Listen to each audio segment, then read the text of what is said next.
I wanted to share that I was thinking about coming in. I had a roommate once earlier on when I moved to Los Angeles who didn't really believe in the unconscious. And I was trying to think, I know there's people out there that don't really understand that the unconscious is something that exists out there. What is the unconscious? Explain to the audience. What is that? So the unconscious is the part of you that is managing your life without you noticing it. You know, it's not anything mysterious, but it's always active doing things. And I had this thought that I was like, that what ISTDP allows you to do is it allows you to find these parts of your life that's being managed that are outside of your awareness and in a sense outside of your control, and it brings them into your control. And I had the thought that like, it's kind of like sleep, you know. You might not realize this, but babies don't actually really know how to fall asleep when they're born. If you watch movies, you'll see that the mother is like, you know, the mother, the caretaker is always like holding the baby and shushing it and singing it a song and rocking it to sleep. And that's because the baby doesn't know how to do sleep. Like, how do you do sleep? It's about relaxing your body. It's about relaxing your mind. It's about decreasing stimulus and then letting your body, you know, go to sleep all by itself, you know? But the baby doesn't know how to do that. And so the mother relaxes the baby's body for them by shushing them and rocking them. And people have a lot of trouble going to sleep when they become adults because it's like they forget what they learned, you know, when they were a baby. They forget that they learned how to go to sleep. And this experience of going to sleep is a bodily experience. Yeah. It's something that you experience in the body. And it's tough to really describe in words exactly what you do.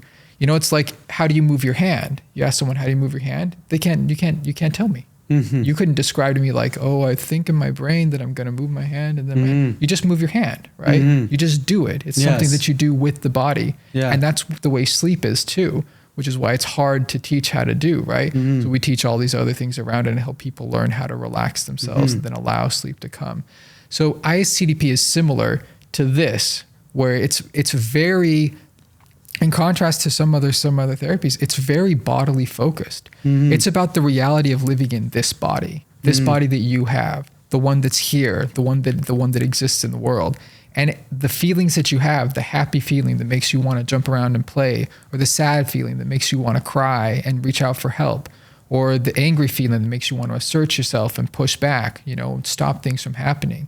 These are actual physical things that are done by the organs of your body. They're physical states of the body. They're not just thoughts. Yeah, they're not just thoughts. Thoughts are part of it, right? Because the brain is part of the body, but it's just a part. There's the whole rest of the body. And so in the same way that a person needs to learn how to go to sleep, or like a mother teaches a child how to sleep, or a child learns how to move their hand, or if, for example, if you don't know how to wiggle your ears, you know, you've got muscles there, you can do it. You have to learn how to access those muscles if you want to learn how to wiggle your ears. Like, these are bodily experiences that you have to learn how to do. And learning how to experience anxiety, if you've experienced anger or happiness or sadness, if you've been blocking it for all your life, that's something that you can do in ISTDP, is learn how to reconnect with this whole part of yourself that has been avoided, ignored, turned into depressive thoughts, you know, turned into anxious ruminations, turned into like self-doubt and worrying, turned into fights with other people when they push your buttons, you know? Like, ISTDP is about reconnecting with the you that exists, the physical you, all of you. I just thought that was like a really cool idea. Love it. Yeah. Now, speaking of which, a question I get all of the time, how do I stop ruminating? Yeah. What is your answer to that question? Doc, how do I stop ruminating? What is ruminating and how do I stop? So we call ruminating, that's actually one of the classic defenses that we deal with in ISTDP.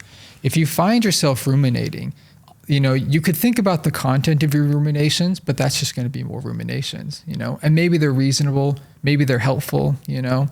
And let me just pause you for a second. What does ruminate mean? Ruminate is like it comes from the word that is like a cow to chew, literally chewing its cud over and over. So again, to ruminate is when you are chewing and going over an idea over and over again excessively to the point where it is not serving you. Am I right in that description? Absolutely. So if I had a patient in my office and they said that was their chief complaint, they're like, Doc, I'm ruminating all day long. You know, I want to make things happen, but nothing's happening. And I get so stressed about what might happen.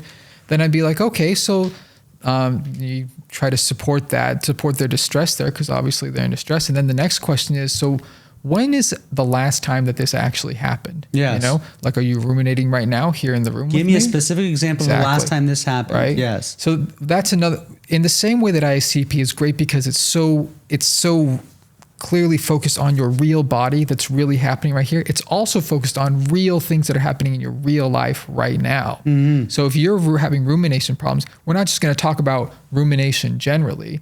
You know, we could do that, but honestly, that's just more ruminating, right? Yeah. So instead, we're going to say, when's the last time you were ruminating? Mm-hmm. You know, bring it up. Let's get into the depth about what actually happened that day. Exactly. You know? And so you're classifying rumination as a defense. Yeah. And what I have found is what one person is defending against mm-hmm. is not always connected or related to the topic that they are ruminating about. Sometimes people will ruminate about one thing mm-hmm. to actually defend themselves and distract themselves from thinking about the actual feeling that they are conflicted about. So yeah, that's actually, well, I mean, they're doing kind of the rumination, the same thing that we do to try to like lower people's anxiety. They're changing the subject in a sense, right? Fascinating. They shifted off of the thing. So sometimes someone is ruminating about one thing to change the subject. So they don't have the more painful, distressful, conflicted feeling. Yeah. No, so how and again, whenever patients ask me, how do I stop ruminating? It's always so difficult because it's such an individualized question based on the person.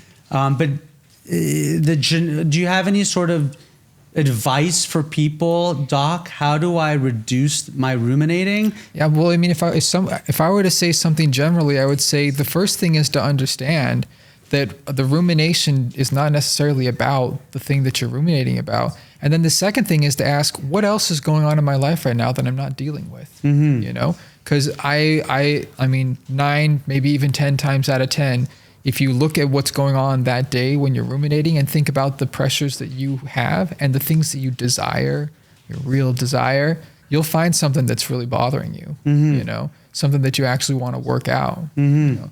So I think that's, you know, that's what I would do. And that's what I would do in the room with the patient. If they asked me that, I'd say, let's go back to this day. You know, it was on Thursday. Mm-hmm. That's, you know, we're meeting on Friday. It was yesterday. You know, what was happening in your life yesterday? You know, did you go to school? Did you go to your job? Was there a task that you got at your job? Did something happen? Maybe you were at your job and you had like a deal that you were going to make and then mm-hmm. the deal fell through. You spent the rest of the day like ruminating on like why the deal fell through. That's mm-hmm. at least related, but think about, what is it that's happening right now with your desire for mastery, you know, and your desire for success, you know, and what sorts of conflict do you have over that, mm-hmm. you know, and what sorts of feelings come up? Maybe if the deal fell through, maybe there was a person, maybe you have like, you know, a colleague, you know, who failed to show up when they needed to, or maybe it was the person on the other end of the deal, you know, who like reneged on something that they had agreed they were mm-hmm. going to do. And maybe you've got some feelings towards them. Mm-hmm. You know, I would ask that and then we would see what comes up. You know, mm-hmm. if I ask, you know, this person, you know, what did you feel towards this guy when they canceled the deal? And then they start ruminating, you know, they start explaining all the aspects of the deal and how, well, maybe it wasn't a good idea for them anyway, or how maybe the guy's just he's just a two-faced, just a two-faced liar or something. Like none of that is his feeling, right? Yeah. That's all just description. Yeah. It's just more rumination. Yeah. You know, if I ask him, how does he feel towards the guy? And he says, well, gosh, I'm pissed at him. You know, I'm furious. Mm-hmm. I'm so mad. I'm like, okay, so now are you experiencing that? You know, how does he say that he's mad? Is he like with a flat face, like, I'm really angry at him? Because mm-hmm. I mean, that's, you know, where's the anger? You know? Yeah. I want to try to, then I would say, well, clearly he's not showing me the anger and mm-hmm. he's not showing himself the anger. Mm-hmm. And so there's obviously conflict about it. Yeah. And you say, do you want to take a look at this and try to figure out what's really happening inside you? So perhaps the rumination there is a defense against the actual feeling that he has a difficult time experiencing. Like maybe it's not defended against. Like maybe he wants to make a deal with this guy again in the future, so he doesn't want to get too mad at him because then he might come through later. There's the conflict. You got some conflict about this anger. You know?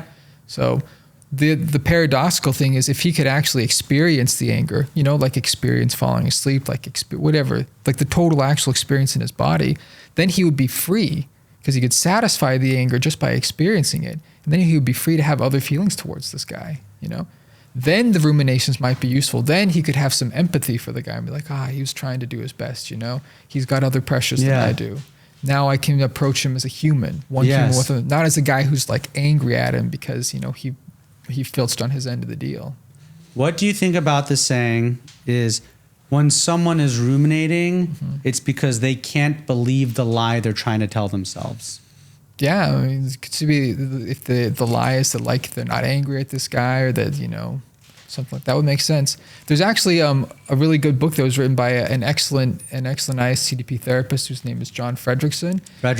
And the book is literally called The Lies We Tell Ourselves. It's very short. You know, it's a tiny little book. You can read it in like I've read that book. Your wife recommended it to me. Yeah, it's a good one. No, it's great. If anyone ever asks me about something, you know, if they want to know about what therapy can do for them, I say this is the book to start with. Yeah. You know. It's so clear, and it's about trying to see these parts of yourselves that you're missing. Yeah, and the lies that we tell ourselves, again, these are defenses. It's lies that we tell ourselves to avoid accepting the truth of which is painful, distressful, requires change, may hurt other people. People are lying themselves all the time. Yeah. And that goes into my next question for you. Can you describe to the audience what is the ego? What is the function of the ego?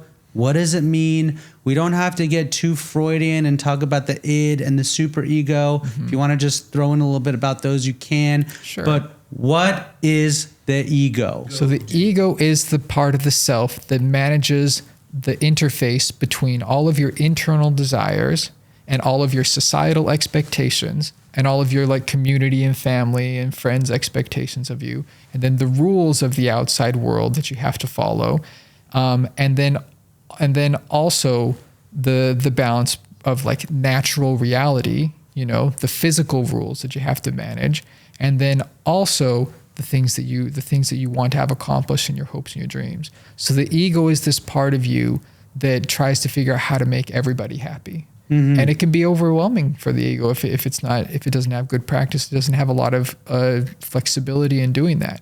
If you have a happy feeling or like a sexual feeling or an angry feeling and you want to satisfy that urge, that's something inside of you. But then, you know, there's all these social rules around what are the okay times and places when you can satisfy a happy or a sexual or an angry feeling, you know, like when is this sanctioned and when is this okay?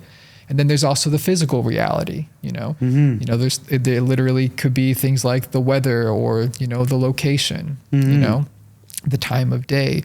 The ego is the part of you that's aware and alive and is trying to get all of this taken care of. You know, if you're hungry or if you're tired, you know, the ego that's their job. Yeah.